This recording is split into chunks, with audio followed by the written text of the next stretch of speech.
Well, out here post guide trip, first stop, and we caught them pretty good today. Look at that fish right there, baby.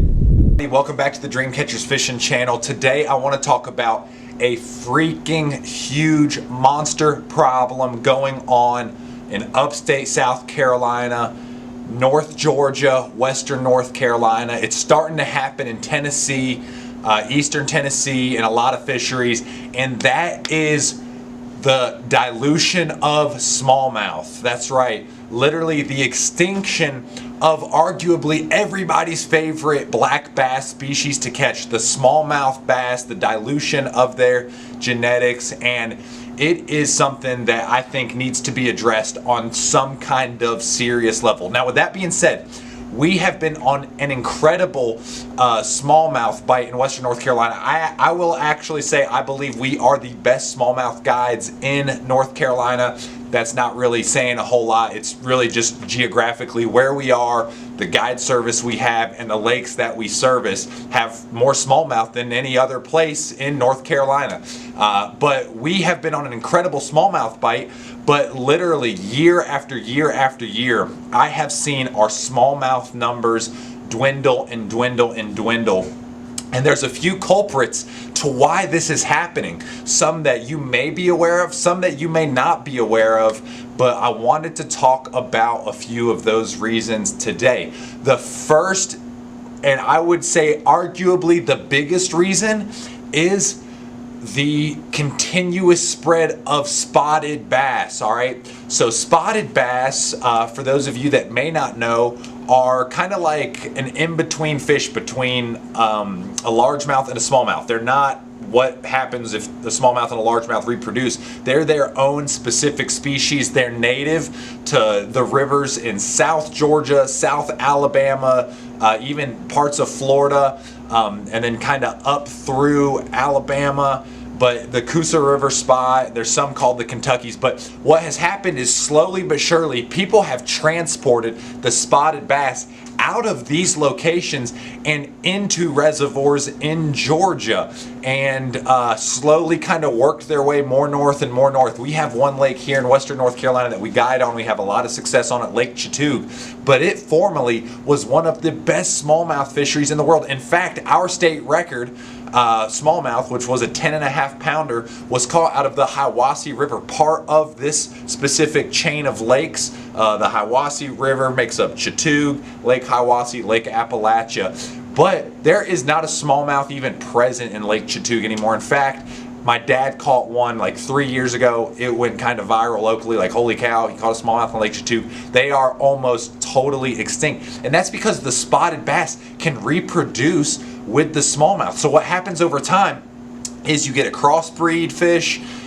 between a smallmouth and a spotted bass. We call them a mean mouth, and then they spawn again with another spot, and then they spawn again with another spot down the line with the genetics and generations, and all of a sudden you have a diluted population of smallmouth. I mean, it is so rare. Last year, Paul Bork and I, a really good friend of mine, we fished the Fontana Classic. We won the Fontana Classic. We had on day one like a 13.5 pound bag of all smallmouth, and everybody and their mama could not believe it. They were like, man, this is the first time we have seen an all smallmouth bag in forever on that reservoir, and it is purely because the spotted bass in our region, Fontana Lake, Lake James, Lake Jocassee, Lake Chattooga, all these reservoirs that have been predominant smallmouth fisheries over the years have just been diluted because of the spotted bass. And here's the deal, spotted bass are way more aggressive.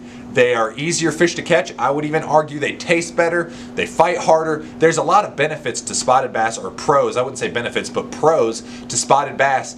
They're easier to catch. And guys have been like, hey, these fish are finicky, whether it's a smallmouth, whether it's a largemouth, whatever it is, the fish have become harder to catch. So what the spotted bass do is make it, more success on the water for guys, and that's why they keep taking these bass and putting them in reservoir, and what they are doing is they are slowly destroying the smallmouth. The other thing is there is a parasite. I know there's a specific chain of lakes here in Jackson County where Dream Catchers is located. Wolf Lake, Bear Lake, Cedar Cliff Lake used to be trophy smallmouth fisheries, and there was a parasite in these lakes that literally ate away at the flesh of the smallmouth. Did not affect largemouth even a little bit, but that totally made the smallmouth extinct on, I think that is the East Fork of the Tuckasegee River chain of lakes. So there's no more smallmouth bass in those lakes. The other thing is, a lot of guys just aren't, I'll say this,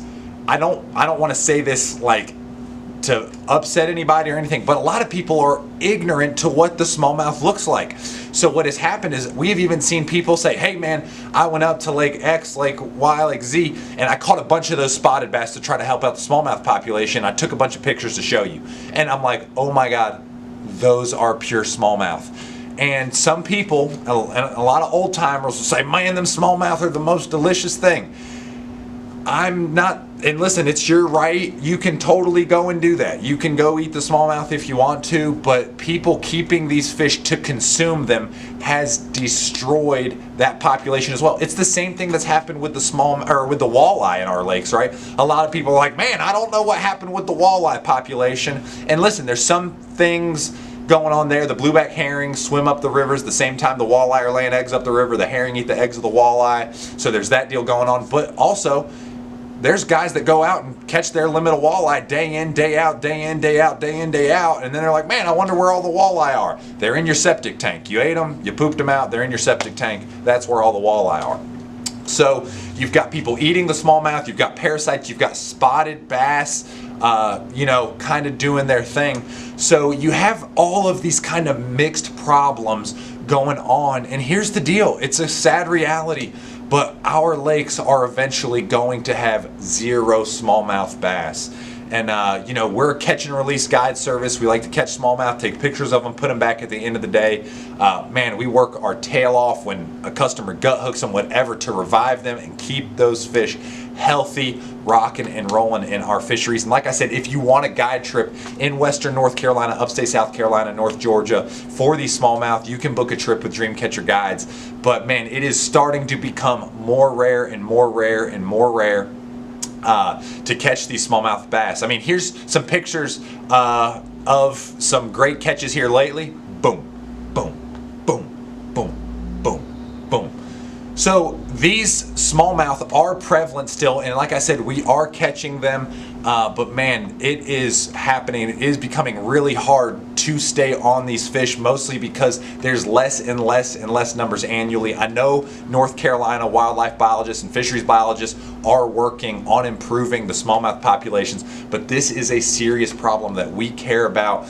So, when you're out there catching those smallmouth, man, catch those things, release them. If they're around the spawn, you catch one up shallow, you see one up shallow, man, let them things do their thing, spawn. We need all those fish because they're such awesome fish to catch. But I appreciate you guys for watching this video. Thanks for hearing me out, and hopefully we together as a fishing community can help bring back the awesome smallmouth fishing to Western North Carolina, North Georgia, and Upstate South Carolina.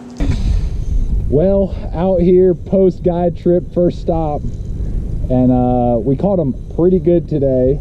My customer caught his first ever smallmouth, which was a PB, and then we got this. Oh my gosh. So here's the deal. This is a giant smallmouth. That's a 4-pounder. Look at the size of it.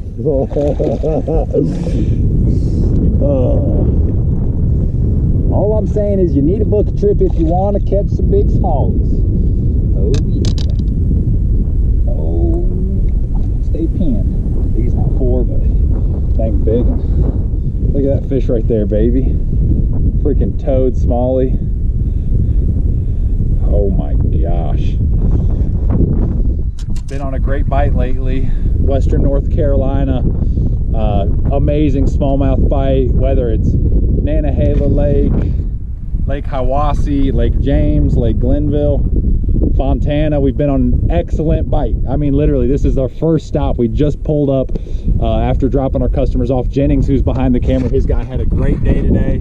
That's right. And then my guy had a great day, but man, that's a freaking healthy smallie.